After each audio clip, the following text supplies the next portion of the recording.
And here's the dungeon with my favorite music in the game. Like, this is easily my favorite dungeon theme. And I think it might be even one of my favorite dungeon themes in all of Zelda. Cause it's so cool. Like, I love the continuous beat that it has from the very beginning. And the ominous feeling that the high-pitched part adds to it. It's very well constructed. Definitely a contrast from the previous dungeon theme.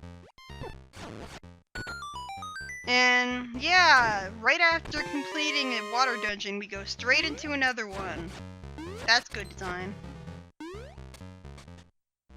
Thankfully, neither of these dungeons is as bad as the water temple in Ocarina of Time. At least I don't think they are anyways. They're not nearly as obtuse. This puzzle is kind of annoying. You can get past it really quickly by jumping and just doing that. These Stalfos behave pretty much like the ones in Link to the Past. Although, you can actually attack them while they're in the air, mainly because you have the Rock's Feather, so they're not as annoying.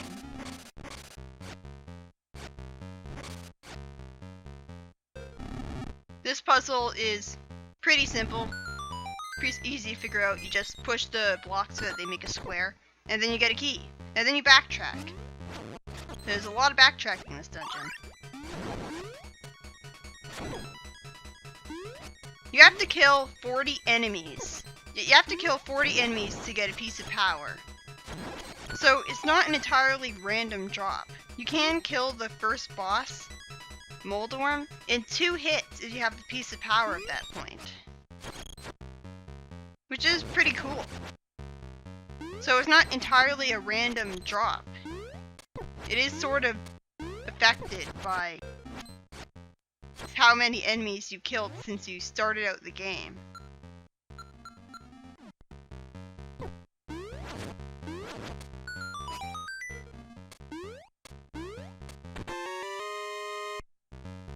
And now I get another stone beak. I didn't show off all of the dialogue that you could find from getting all the owl statues. Like, I try to show off as much as I can that's interesting. Because if I showed off literally everything, then it would kind of get boring. I'd run out of things to say. When you start a dungeon out, you get a text box showing up that tells you the name of the dungeon. I would have preferred it if they had the name of the dungeon appear at the start without forcing you to stop and scroll through text. Like, can't you just keep on going? Other than that, I like it though. I love how it forces you to remember what the name of the dungeon is. This boss, you have to attack it from the right side, because if you attack it from the left side, its shield will actually block your attacks. Yeah, this is pretty surprising, isn't it? Like, that's a pretty creative concept. A mini-boss actually runs away from you and steals the dungeon item. And so now you have to fight him again. And, spoiler alert, he doesn't change at all the next time you fight him. So I guess it can sort of feel like the game is being padded out. It really sucks how there's no bottles in this game for no reason. Because in Zelda 1, which was also an 8-bit game, you could have a potion. And you could restore your health with that potion if you were at low health. This game only has a fairy. A sort of fairy in a bottle substitute. At least it restores all of your health, because most Zelda games don't restore all of your health with the fairy for some reason. Which kind of defeats the purpose of having the fairy in a bottle, because you might get revived and then immediately die afterwards. Yeah, attack him from the right, but not the left. He can be kind of annoying. I don't know if it's a good idea to try attacking him with the bombs before he gets crumbled. And there's actually a cool glitch where in Catfish's Maw, if you use bomb arrows on the mini-boss of this dungeon, which is the boss that I'm fighting multiple times, You can actually get an extra key by damaging him more than his maximum amount of health. By bomb arrows, I mean, I'm pretty sure I showed it off in the previous part, but this game has a really cool glitch that became pretty much canon later on, where if you press the bomb button and the arrow button at the exact same time, you'll fire an arrow with a bomb attached to it. I'm not really sure how that could be a glitch, but apparently it was. And they made it canon with Twilight Princess, because now you have actual bomb arrows. So, and apparently, yeah, I cut past that because it's literally the exact same boss. It doesn't even have a difference in health.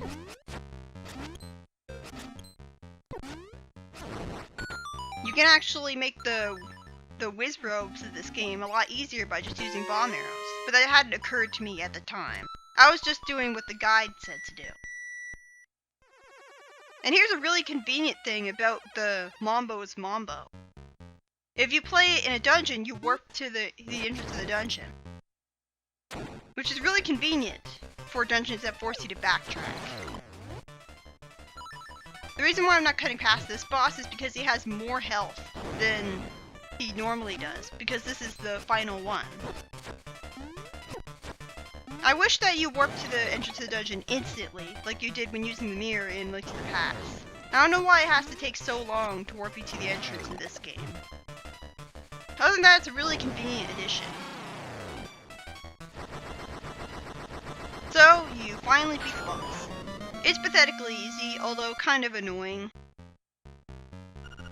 But just attack it from the right side and you'll be fine.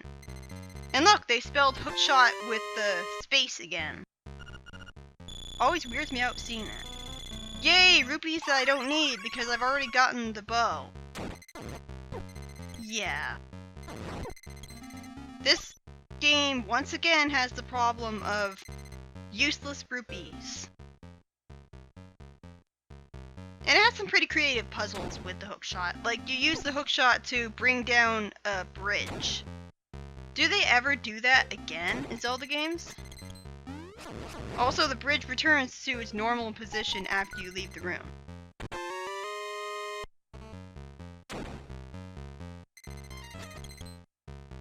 You can use the hookshot to grab onto chests and blocks and pull you towards them.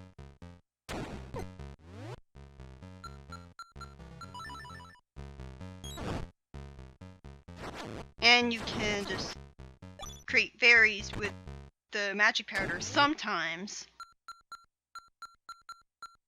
The weird thing is that the fairies in this game have insect antennae on their heads. I never really noticed that before. They look good. Like, I like the way they look aesthetically. They kind of remind me of the fairies from Zelda 1. This boss fight is really annoying. They move a lot faster from the side to the side than you do. So it doesn't really feel like a fair challenge. And you can't predict when exactly they're going to open their eyes. At least they're not constantly shooting energy balls at you like in Zelda 1. But they open their eyes for such a tiny amount of time, and you can't predict when they're going to open them. So you can very easily be cheated out of a hit. And it takes so long for them to open their eyes up. Well, I say eyes, but each Goma has one eye. Like, why do I have to attack it with the arrow? Why can't I just attack its huge eye with a sword? Like what, it's magically immune to the sword, but not to the arrows? Don't the swords and the arrows do the same thing in that situation? Like, this boss drags on forever. It's also completely optional, which is good. I guess they felt like they had a mini-boss with the Master Salvo, so they wanted to shake it up by making a more traditional mini-boss. If you go down the staircase that I was about to go down but didn't, you'll find a room with a Bowser statue head in it. And the guide told me that you can go down that staircase on your way to the boss room if you die and you're at the entrance to the dungeon again. But the guide didn't tell me how you were supposed to get past that room in the first place. The guide didn't tell me that you could use the hookshot on the Bowser statue in that side-scrolling area in order to get across it. Because it had been a while since I last played this game. So I just assumed the statue was only decoration. Yeah, you have to jump over the staircase. It's not really a useful... what am I doing? I forget why I came back here. Did I lose to the boss and cut it out? And again, Link has an advantage over Mario in underwater dungeons because he can attack the enemies, while Mario is completely defenseless unless he has a fire flower. And why is there a Goomba underwater? Oh, now I remember. I got to the nightmare door without the big key. So I had to backtrack and come here.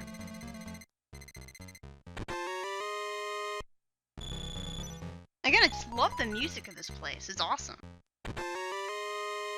I, for some reason, misremembered it as being the music of Turtle Rock. Because that's the disadvantage to having 8-bit chit tunes, is that it's really hard to remember exactly what song corresponds to what area. It's hard to make... Like, you can make good songs with chiptunes, but you can't always make it obvious what instruments you're going for. It's kind of hard to make it obvious what settings it's supposed to be meant for.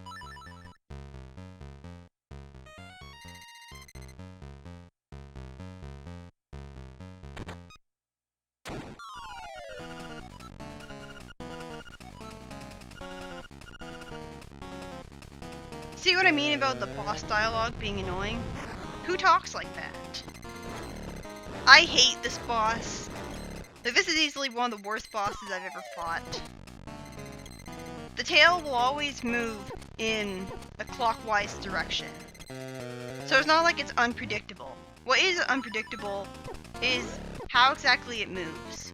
It'll constantly stop and fake you out by moving up and down rapidly. And it's hard to predict when you should jump to avoid getting hit by it. Because it's not like it constantly keeps moving in the same speed, in the same way. So you're pretty much guaranteed to get hit by it.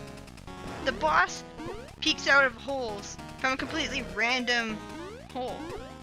Like, it's impossible to predict where the boss is going to show up next.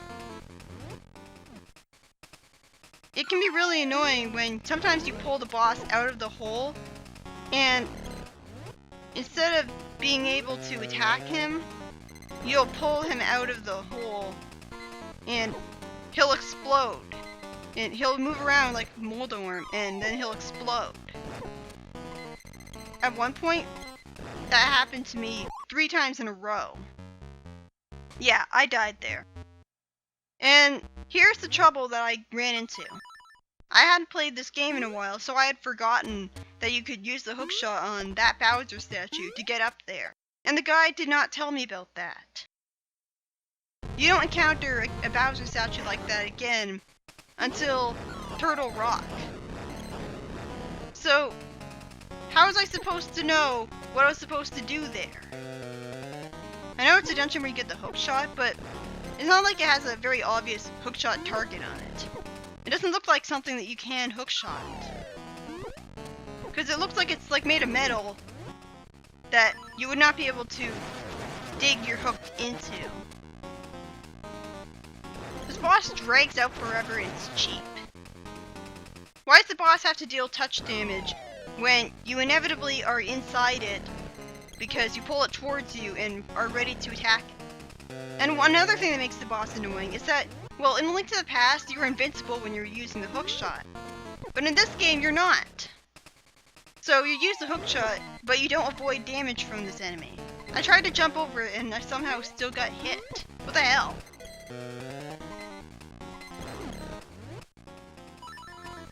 This boss really makes me wish that you could use the double jump with the Rock's Feather.